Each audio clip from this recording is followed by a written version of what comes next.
Bueno, buenas tardes. Muchas gracias por estar aquí. Gracias por la invitación que me hacen de poder participar en este espacio. Y, y bueno, quiero invitarles a que tengamos una conversación y si les parece a ustedes también tener un poquito de práctica. ¿Les parece? Bueno, pensaba que sería bueno partir con una pequeña práctica de 2, 3 minutos. ¿Les parece que hagamos algo? Súper. Entonces, puede ser bueno hacer una pequeña práctica de aterrizaje. Afuera hay mucho movimiento, probablemente ustedes han estado moviéndose harto y ya estamos acá, entonces puede ser bueno darnos unos minutos para aterrizar. Entonces te quiero invitar a que busques una postura cómoda, puedas quizás poner las plantas de los pies apoyados en el piso. Puedas fijarte, por ejemplo, si tienes alguna tensión en los hombros. Podemos hacer un par de respiraciones más amplias.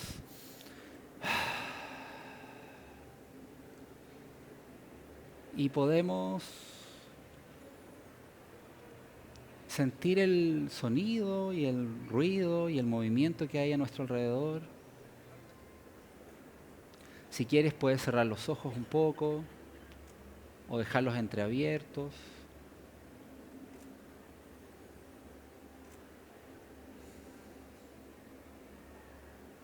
Sin tratar de conseguir nada en especial, solo detenernos.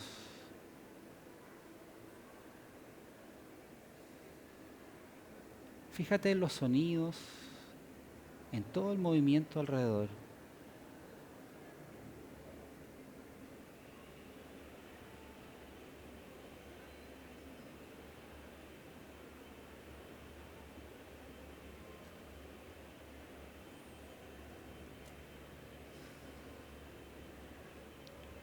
También podría ser que puedas prestar atención a tu respiración.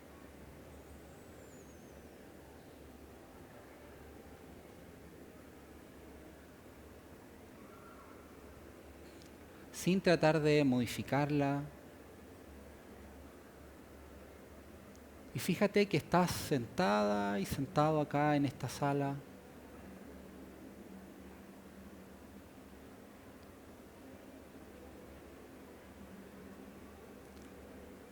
Y de a poco puedes también sentir tu cuerpo.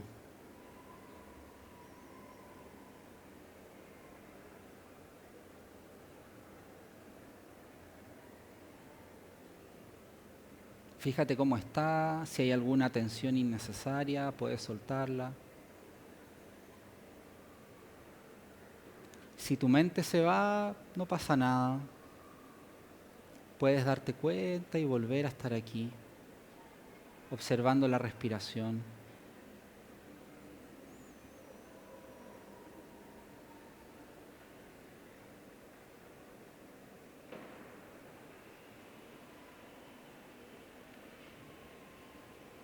Con tanto movimiento afuera, tú puedes estar unos segundos en quietud.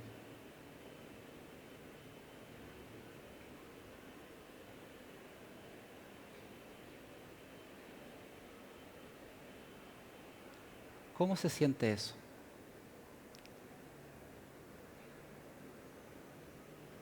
Y ahora suavemente te invito a que puedas hacer unas 2 o 3 respiraciones más amplias.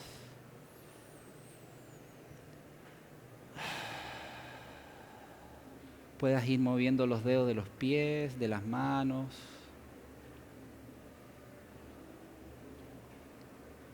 Y de a poco ir abriendo los ojos.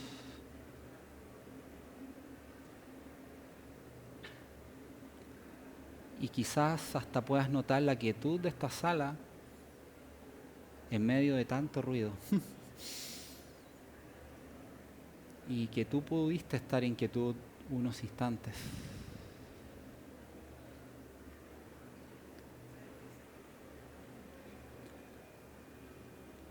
Y de a poco podemos ir abriendo los ojos y estamos aquí de nuevo. Si alguien necesita estirarse un poco, gracias. ¿Se escucha muy bajo? ¿Sí? Vale, voy a hablar un poquito más fuerte. Ahí sí. Vale. Bueno, bienvenidos de nuevo. Hoy quisiera invitarles a hablar un poquito sobre mindfulness.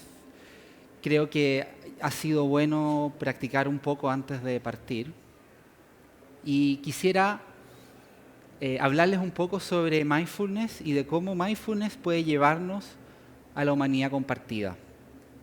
Yo soy psicólogo, investigador, y me interesa poder indagar en esta intersección que hay, que no hay. Quizás si me ayudan a ir pasando las láminas, ¿vale? Gracias. Ahora sí, ahora sí. Quiero indagar y quisiera detenerme en esta intersección entre presencia plena y compasión y humanidad compartida.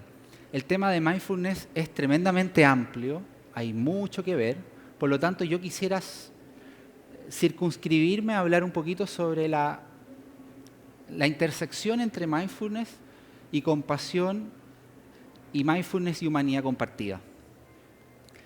Entonces quisiera partir diciendo algunas cosas que probablemente todos nosotros compartimos como punto de partida. Probablemente todos los que estamos en esta sala tenemos un montón de diferencias. Equipo de fútbol, religión, edad, tamaño del pelo, etcétera, ¿no? Sin embargo, tenemos algunas cosas que compartimos como parte del ser de la misma especie. Por ejemplo, que todos los seres aquí somos seres sintientes, sensibles, que estamos expuestos al dolor, a la enfermedad y la muerte. Las cosas que pasan no nos son indiferentes, ¿no? Incluso si alguien nos hace un comentario pequeño, nos toca de alguna forma, ¿no? Que está bonita tu camisa, etcétera. Lo segundo que compartimos, que es algo que puede parecerles súper obvio, pero que a mí me parece importante también resaltar, es que no vivimos aislados, somos seres relacionales, ¿no? Para poder llegar acá, ustedes tuvieron que hacer un montón de ajustes, ¿no? Tomar el metro, tomar un auto, etcétera. Dependemos de otros para lograr estar en un lugar específico. Ni hablar de lo que dependemos de nuestros padres, de nuestros progenitores. Los seres humanos somos seres tremendamente frágiles, ¿no? Necesitamos mucho tiempo para poder ser autónomos. Algunos necesitamos años. En cambio, hay otros animales en la naturaleza que son mucho más autónomos rápidamente. Por ejemplo, el otro día descubrí que las jirafas se ponen de pie a los 30 minutos y ya pueden correr a las 4 horas. ¿Cuánto nos demoramos los seres humanos en ponernos de pie y caminar? 1 año, 1 año y medio. Yo lo sé porque mi hijo está acá y se demoró como 1 año. Y siempre es bueno que esté la familia cerca. Y también el otro día me contaba mi señora que había un estudio que decía que los seres humanos podemos sobrevivir recién después de los 13 años. O sea, si nos dejaran a los 13 años podríamos recién sobrevivir, antes no. Entonces somos seres tremendamente vulnerables biológicamente. Esto hace que el cuidado sea muy importante. Y una de las cosas que yo quisiera resaltar hoy es que el cuidado, la amabilidad y la compasión es muy importante, pero no ha sido valorado suficientemente. Otra cosa que compartimos los seres humanos, todos los que estamos aquí, es que todos deseamos estar libres de sufrimiento y tener una buena vida. a mí me gusta decirlo de manera coloquial, como nadie se despierta en la mañana y dice, otro día para sufrir, otro día para pasarlo mal y hacer sufrir al resto. ¿Alguien dice eso? Espero que no. Si no, cambio la presentación ahora mismo. Ninguno de nosotros le pasa eso, ¿no? Todos tenemos al menos la intención de tener una buena vida y de ser felices. Otro cuento es que hagamos las cosas adecuadamente para que eso se cumpla. Podemos tener muchas vías para tratar de ser felices, pero tenemos en común que queremos tener bienestar y tener una buena vida, ser felices. Esto lo compartimos. Y otra cosa que compartimos, y que quizás no siempre nos damos cuenta, es que por todo lo anterior, vivir el momento presente es muy importante, ¿no? Somos seres que nacemos, morimos, y en este intertanto de vida podemos elegir la manera de vivir. Y si estamos en piloto automático o si estamos en un modo inconsciente, puede ocurrir que se nos pase la vida así muy rápido. No sé si les ha pasado a ustedes que tienen algunos días la sensación de que el día lo vivieron así, como llegan en la noche y dicen, wow, viví este día como en piloto automático. ¿A quién le ha pasado eso? ¿Alguna vez? Vale, somos varios. Bienvenidos al club. Entonces, si uno de alguna manera no le presta atención al presente, se nos puede ir la vida. Esto no tiene nada de esotérico, ni es una cosa como existencial, como muy concreta. Todas las cosas que he dicho hasta ahora son muy evidentes y casi obvias, ¿no? Pero que por lo obvio se nos olvidan. Entonces, si partimos de esta base común, yo quería resaltar la importancia del presente. Mientras preparaba la clase, esta presentación más bien, encontré esta frase de Jon Kabat-Zinn, que es uno de los principales exponentes del tema de mindfulness, a lo mejor varios de ustedes lo conocen, y escribió un texto que se publicó hace un mes, en 2019, y dice esto, que a mí me gustó mucho cómo lo dice, y para mí refleja mucho lo que es mindfulness. Él dice, en mi opinión, la práctica de la atención plena es un acto radical de amor. Amor a la sabiduría, amor al Dharma, amor a lo posible, amor a la belleza y al potencial de la humanidad cuando la mente humana está dispuesta a conocerse a sí misma en su plenitud. Rescato aquí la importancia del acto amoroso de estar presente. Thich Nhat Hanh, otra persona muy valiosa en el ámbito de mindfulness, dice que si tú no estás presente, ¿cómo puedes amar a alguien? Amar es estar presente, dice, es sinónimo. Por ende, la presencia o el estar aquí y ahora no es solo una técnica, es un acto como existencial y es un acto, en última instancia, un acto de amor. Un acto de amor hacia los demás y hacia uno mismo. Entonces, yo quería compartirles una metáfora que es que, de alguna forma, estar presente es volver a casa. Es como volver al hogar. ¿Alguien ha tenido alguna vez la sensación de volver a casa? ¿Sí? Qué bueno. ¿Cómo uno se siente cuando vuelve a casa? Se siente cómodo, siente que está calentito, ¿no? Siente que está cómodo, que puede ser uno mismo, ¿no? Y de alguna manera, mi perspectiva, y lo podemos conversar, de mindfulness es sinónimo de volver a casa. Primero, volver a casa, volver al propio cuerpo. Volver a la respiración, como lo hicimos al comenzar esta sesión. Y el cuerpo muchas veces es olvidado. debido a que estamos en este piloto automático. Entonces, una manera sencilla de cómo entender mindfulness, que puede ser útil tenerla presente, es con esta definición que a mí me gusta mucho, que es la capacidad de darnos cuenta de lo que está ocurriendo en el momento presente con aceptación. Esta es una definición de Christopher Germer. Es darnos cuenta de lo que está pasando con una actitud de aceptación, que no es resignación, ¿no? Aceptar no es resignarse. Aceptar es reconocer que esto que está pasando es lo que está pasando. Y a partir de eso yo puedo hacer algo. Y una manera muy amigable que yo he encontrado de compartir esto es verlo como un flujo. Como un flujo en el cual, por ejemplo, bueno, en la primera parte uno dice está atento a algo que está pasando. Luego pasa que nos distraemos, nuestra mente se va del momento presente.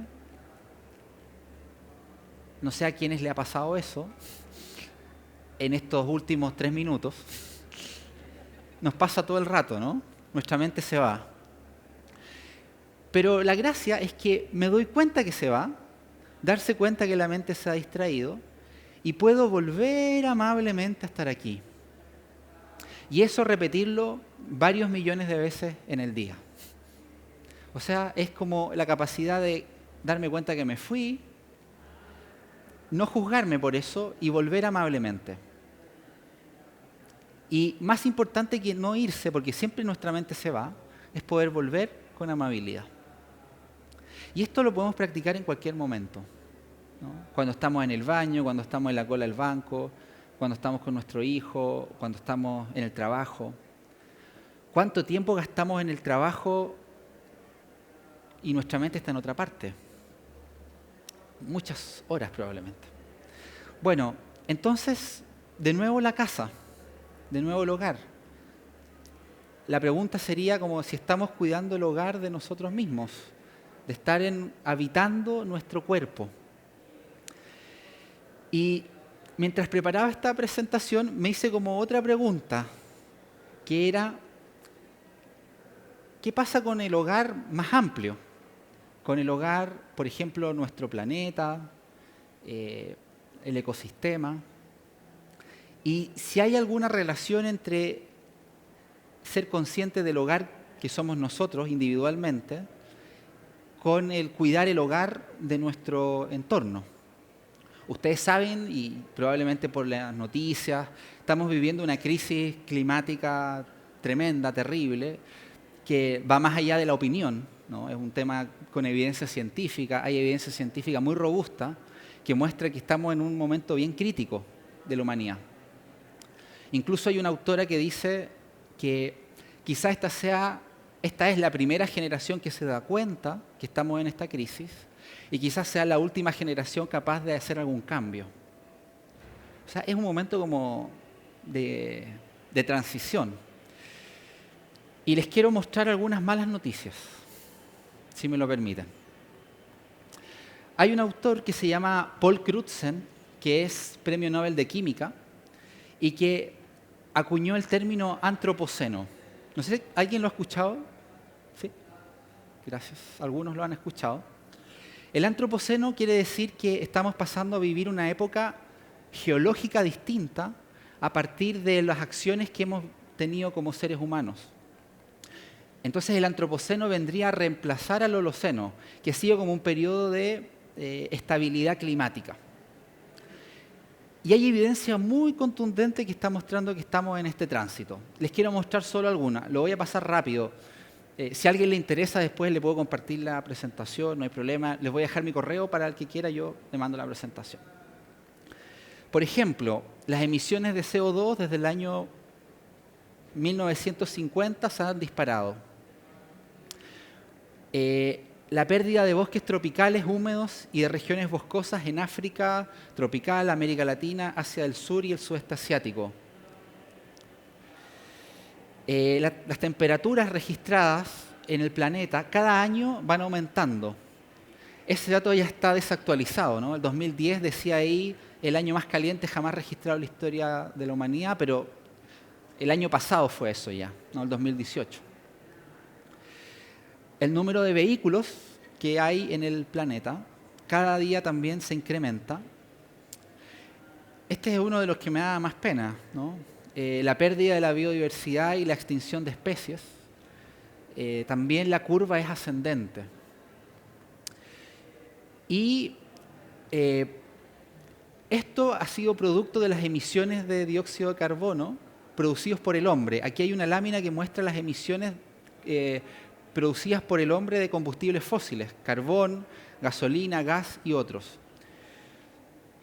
En el último informe del Comité de Expertos de las Naciones Unidas decía que si no reducimos al 40% las emisiones de CO2 de aquí al 2050, las probabilidades de una crisis climática masiva era eminente.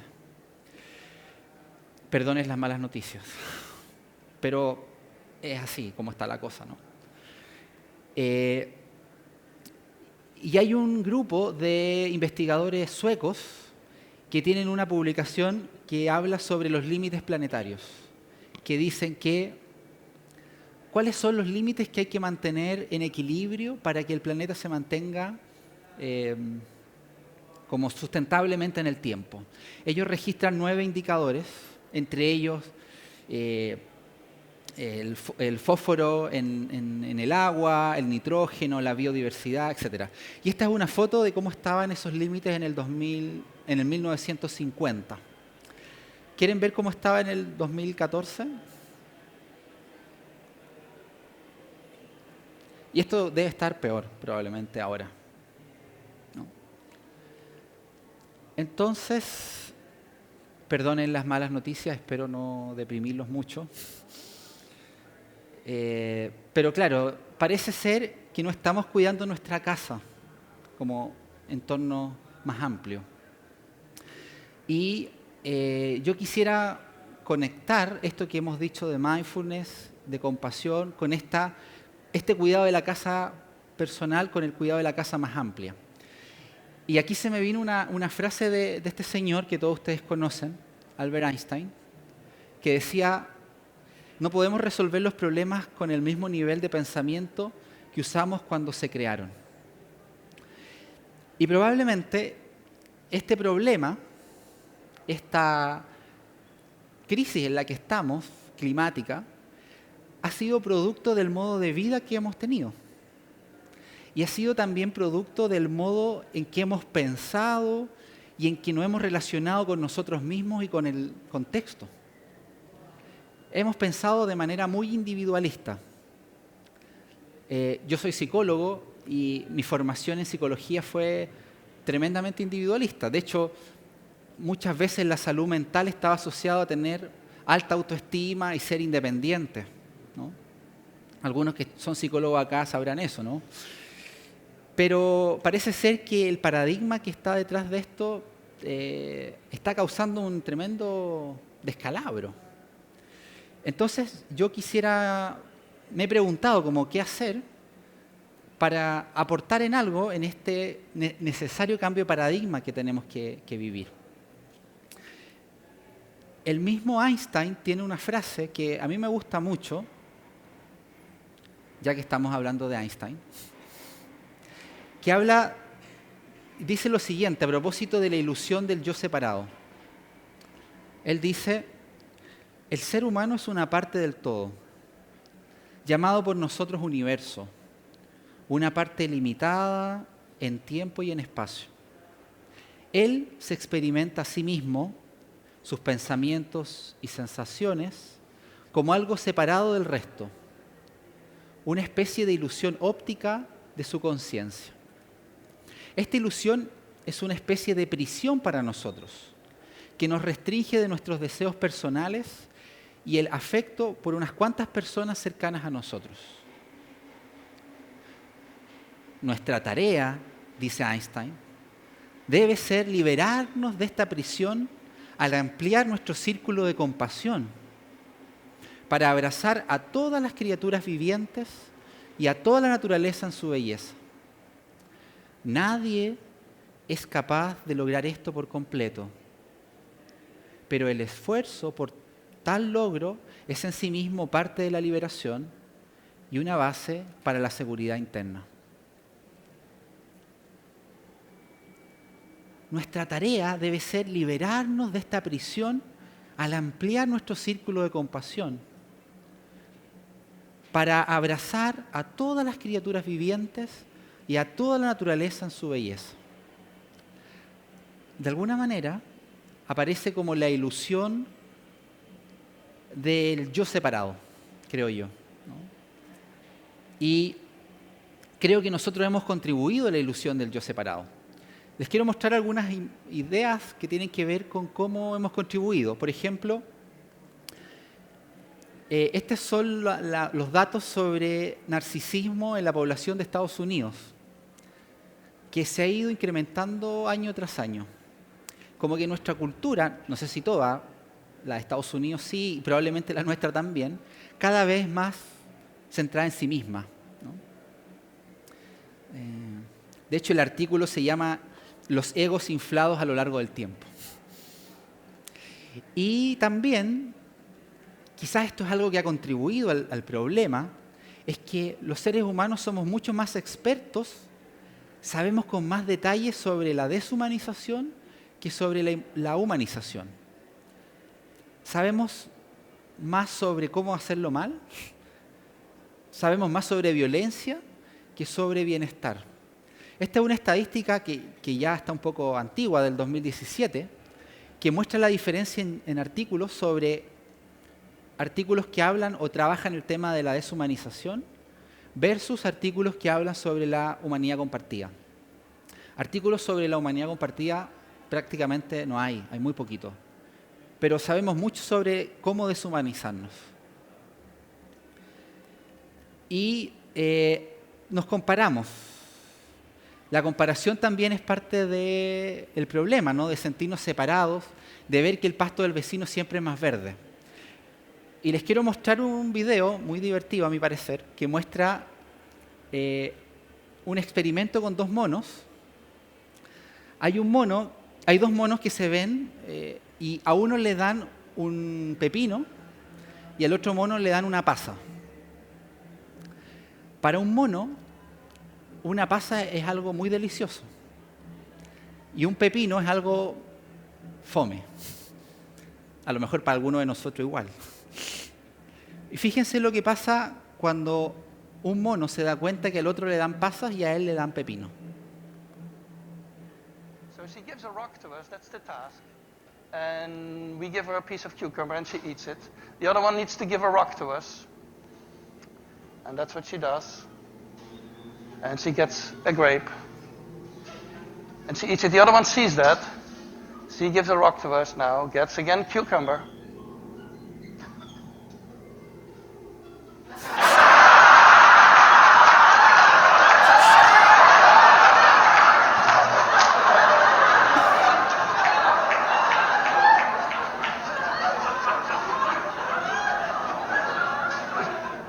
She tests the rock now against the wall. She needs to give it to us. And she gets cucumber again.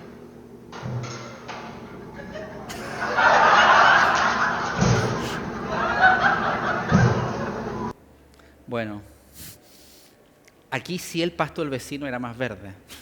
Yo haría lo mismo, ¿no? Tiraría el pepino. Bueno, cuando entramos en la lógica de la comparación, de compararnos con el otro, nos sentimos frustrados, ¿no? Y esa lógica probablemente ha contribuido al individualismo y en última instancia a los egos inflados que tenemos en nuestra cultura y de la que somos parte nosotros. Entonces, la invitación que yo veo donde puede aportar mindfulness, donde puede aportar la compasión, es ir ampliando el círculo de la compasión. Es pasar de dejarnos de restringir por el ego, por el yo, y ir ampliando el círculo. Biológicamente, los seres humanos tenemos una cosa que se llama altruismo hacia nuestro grupo cercano. O sea, tenemos una afinidad natural hacia nuestros familiares, a nuestros padres, nuestros seres queridos, lo que la psicología social llama el endogrupo, ¿no? Los que consideramos los nuestros. Pero hacia aquellos que consideramos el exogrupo, los que son los ajenos, los vemos como peligrosos, como no hay que juntarse con ellos. Pero ¿dónde ponemos el límite? La verdad es que el límite es subjetivo. El límite lo pone cada uno.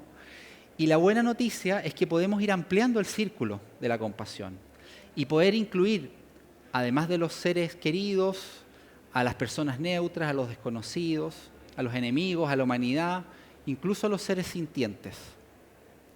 Esto puede sonar muy general, pero es algo muy concreto. Se puede hacer con práctica y hay investigación que muestra que eso es así. Y entonces, ante la crisis que estamos viviendo, podemos cuidar de nuestra casa interna, pero también cuidar de la casa que es nuestro planeta. Y aquí aparece la compasión. ¿Qué les pasa con estas imágenes?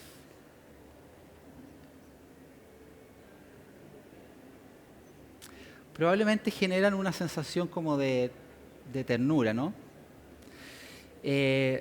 Lo interesante que yo veo es que esto es algo que es parte de nuestro ADN, que es parte de nuestra biología y que puede crecer o no crecer dependiendo de las cosas que hagamos. Una definición de compasión de un psicólogo evolutivo que se llama Paul Gilbert señala que la compasión la podemos entender como la profunda conciencia del sufrimiento nuestra y de los demás seres, junto con el deseo y el esfuerzo de aliviar ese sufrimiento. Es decir, la compasión tiene dos aspectos. Por un lado, el reconocer y el darnos cuenta del sufrimiento, y por otro lado, el buscar aliviarlo. En este punto hay como un paso más allá de la empatía. Empatizar es ponerse en los zapatos del otro, pero con ponerte en los zapatos del otro a veces te puedes quemar. Eso lo sabe, por ejemplo, los profesionales de la salud. La compasión implica además este segundo movimiento, que es el deseo y el esfuerzo de aliviar el sufrimiento. Y esta compasión está arraigada en nuestra capacidad biológica del cuidado. Antes de mostrarles el video, un video que dura 30 segundos. A propósito de todos los factores que quizás han contribuido a que estemos en la crisis climática en la que estamos, es que la psicología, por ejemplo, ha puesto mucho énfasis en que el ser humano es egoísta, que somos egoístas por naturaleza. Incluso una mala lectura de Darwin es que luchamos por la supervivencia del más fuerte, por lo tanto tengo que competir. Sin embargo, hay investigación que está mostrando que los seres humanos también podemos ser tremendamente altruistas y compasivos desde muy pequeños. Les quiero mostrar un video de 30 segundos que muestra este punto.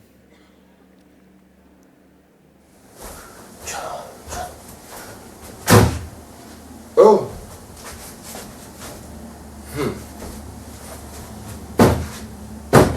Oh.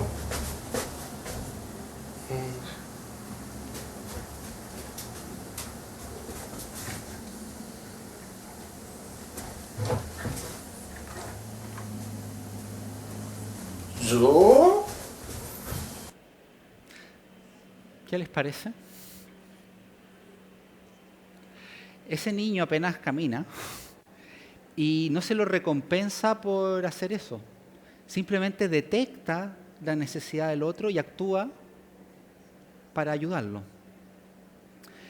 Y es interesante que incluso el mismo Darwin enfatizaba la importancia de la compasión. Gran parte de las malas lecturas de Darwin vienen de un discípulo de él, que habló de la supervivencia del más fuerte. De hecho, Darwin no habla de la supervivencia del más fuerte, habla de la supervivencia del más apto. Y dentro de lo apto también está la compasión. Darwin dice, nos sentimos impelidos a aliviar el sufrimiento de otros, de manera que nuestros propios sentimientos dolorosos sean al mismo tiempo aliviados. Porque aquellas comunidades que incluyen el mayor número de miembros con más compasión habrían florecido mejor y criado el mayor número de retoños. O sea, que la compasión y el altruismo está al servicio del cuidado de los individuos y de la especie. Y no hay que ir muy lejos para ver esto. ¿Cuántos de los que estamos aquí estaríamos aquí si no nos hubieran cuidado con esmero nuestros primeros 5 años de vida?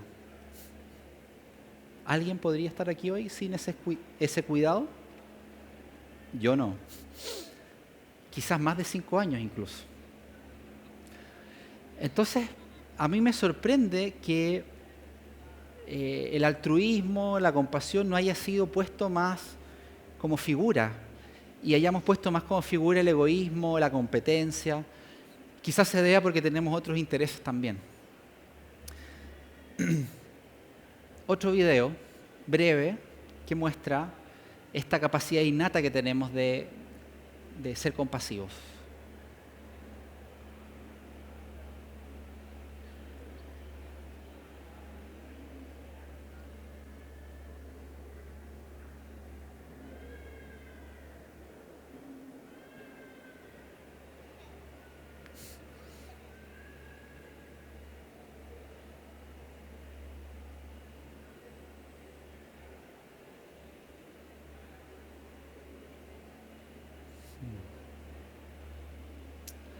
Es muy bonito, ¿no? Ver que esto está presente en nuestra naturaleza y que es algo muy concreto. Quisiera destacar que no estoy diciendo que no haya egoísmo y que la naturaleza humana no tenga también las semillas del egoísmo y de la competencia. Las tenemos y es evidente. La buena noticia es que también tenemos las semillas del altruismo y de la ayuda, incluso antes de que las aprendamos formalmente. Entonces la gran pregunta es ¿qué regamos? ¿Y cuál es el mundo que construimos a partir de las semillas que regamos? Paul Gilbert, este mismo psicólogo, hablaba de que tenemos como 3 sistemas de regulación emocional. Una mala lectura de Darwin decía que solo estamos impelidos a luchar o competir. Gilbert dice, puede que sí, tengamos algo de esto. Tenemos el sistema de amenaza y búsqueda. Tenemos el sistema de excitación y vitalidad. Pero también los seres humanos tenemos el sistema de vínculo y amabilidad. Y es biológico, está asociado a la oxitocina, a los opiáceos naturales del cuerpo, y es algo a lo cual podemos echar mano. Y esta frase a mí me gusta mucho de este hombre, que me gusta esa foto también porque es muy risueño, el Dalai Lama, que dice que el amor y la compasión no son lujos, sino necesidades, y sin ellos la humanidad no puede sobrevivir. Quizás una parte del problema es que lo hemos visto como lujos, el amor y la compasión, o como algo que se da por sentado, cuando lo podemos quizás entender como una habilidad que podemos cultivar. Cultivar con otros, pero también cultivar con nosotros mismos. No nos podemos dejar fuera de este círculo de la compasión. Y aquí aparece la autocompasión. La autocompasión como la habilidad para, así como yo le deseo lo mejor al otro, también puedo desearme lo mejor para mí. No sé si a alguien le ha pasado que a veces uno es súper amable y compasivo con otros, pero con uno mismo podemos ser súper duros, ¿no? Cuando cometemos un error, ¿qué cosas nos decimos? No tienen que decirlo en voz alta. Podemos ser súper duros y con un tono que no le diríamos las mismas cosas a un buen amigo. Y la autocompasión trata de esto.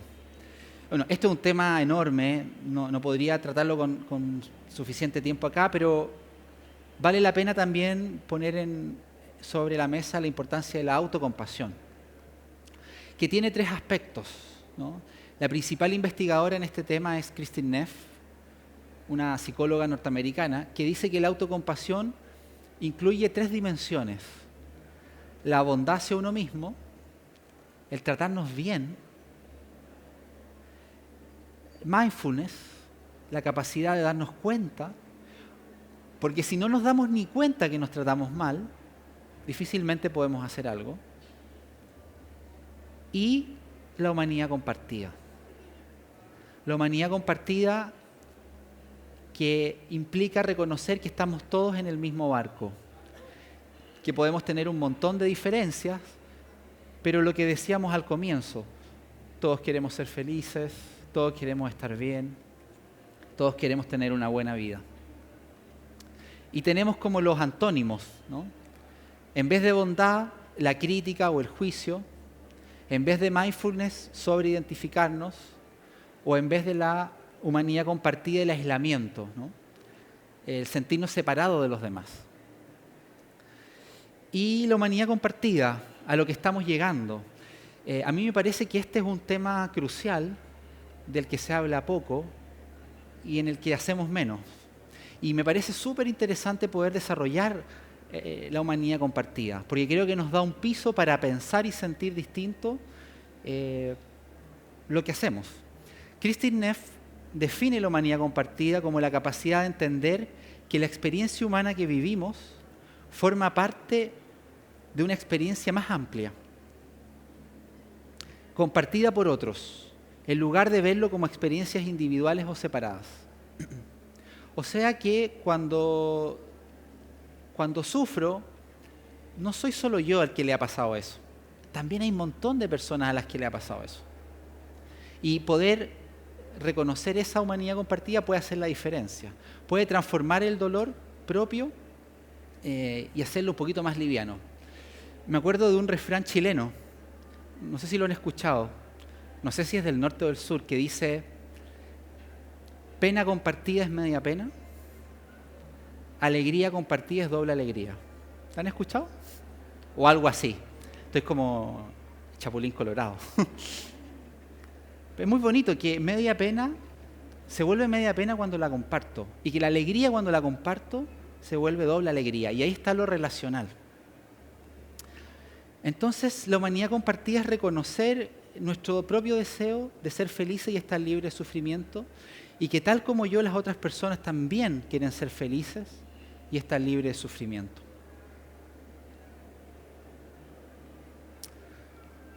Y eso nos lleva a la identificación con toda la humanidad. Este es un tema también muy nuevo en la ciencia y en las ciencias sociales. Habitualmente nos identificamos con nuestro propio grupo, ¿no?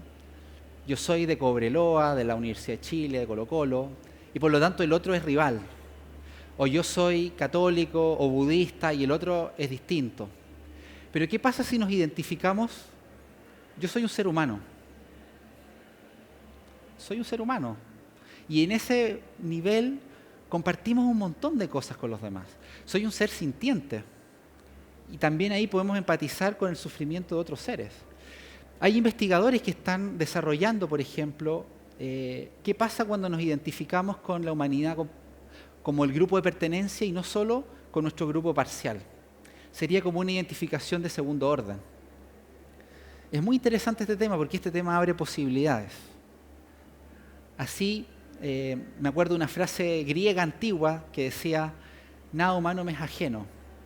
Si me siento parte de la humanidad, me siento un cosmopolita, como decían los griegos, también me siento que nada humano me es ajeno, que lo que le pasa al otro también puedo resonar con eso en algún nivel. Entonces, y para ir cerrando, humanidad compartida nos invita a reconocernos como vulnerables, nos invita a reconocer que necesitamos el cuidado, necesitamos el apego, necesitamos el vínculo, la amabilidad. Que biológicamente el cuidado permite que nuestra supervivencia como especie ocurra y que el altruismo es una característica primaria, no es algo añadido, no es superficial, es algo que está en nuestras raíces. Y quizás podemos echar mano de eso en este momento en que estamos viviendo una crisis importante. Voy a saltarme este video porque no lo vamos a alcanzar a ver. Entonces, necesitamos pensar, sentir y actuar más allá del individualismo. el mindfulness y la compasión pueden aportar a una nueva perspectiva de desarrollo humano, no individualista. La humanidad compartida es una forma de vernos a nosotros mismos, nosotros en el gran grupo, y que necesitamos pensar, sentir y actuar desde el sentido de ser relacionales, del interser, conectando con nuestra humanidad compartida. Quizás, si la historia anterior la construimos desde el egoísmo y desde el ser individual, podamos construir una nueva historia a partir de la humanidad compartida.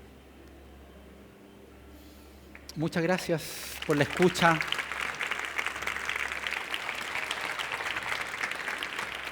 Muchas gracias, Claudio, a ti por... A ver, me voy a poner por acá para no cruzarme. Por dejarnos esta invitación, ¿cierto? Para fluir en esto de ampliar nuestro amor, en comprender nuestra naturaleza frágil y vulnerable y ampliar nuestro sentido de la compasión. Así que muchísimas gracias por haber compartido con nosotros en este MCA 2019, Claudio. Gracias. Un aplauso grande para él. Para ustedes también. Gracias por la